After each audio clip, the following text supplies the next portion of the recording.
Hello everyone, आज मी तुमच्यासाठी घेऊन आली आहे पाण्यावर एक हेल्थफुल माहिती, जी बऱ्याच वेळेस आपल्याला प्रश्न पडत असतो की कोणतं पाणी प्यायचं, थंड पाणी प्यायचं की गरम पाणी प्यायचं, कोणतं पाणी आपल्या शरीरासाठी आरोग्यासाठी चांगलं आहे.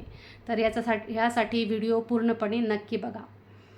आपल्याला हा प्रश्न पडला असतो की किंवा आता गरमीचे दिवस सुरू झालेले आहेत, आपण येतो आणि फ्रीजमधलं डायरेक्ट थंड पाणी पितो.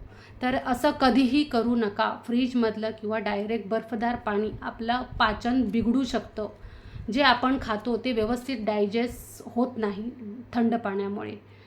त्याचबरोबर ते व्यवस्थित हायड्रेट पण होत नाही. शरीरामध्ये चरबी कुठं ना कुठं जमा व्हायला किंवा चरबी ही थोडीशी आपल्या शरीरात जी खाण्याने होती, तर त्याला कुठं ना कुठं थंड पाणी पण कारणीभूत आहे.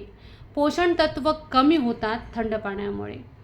त्याच्या अपोजिट जर गरम पाण्याचा विचार केला तर गरम पाणी हे पाचन वाढवणारं आहे. व्यवस्थित जे खातो आपण ते व्यवस्थित डायजेस्ट होतं, शरीराला पचतं.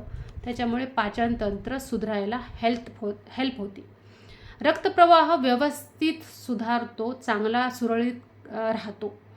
जे पण घाण आहे, गंदगी आहे आपल्या खाण्याद्वारे गेलेली, ती व्यवस्थित बाहेर फेकली जात नाही थंड पाण्यामुळे. पण त्याचबरोबर गरम पाणी जर घेतलं तर शरीर व्यवस्थित आपलं जी घाण आहे ती बाहेर फेकायला मदत होते. त्याच्यामुळे शरीरात घाण साठली जात नाही.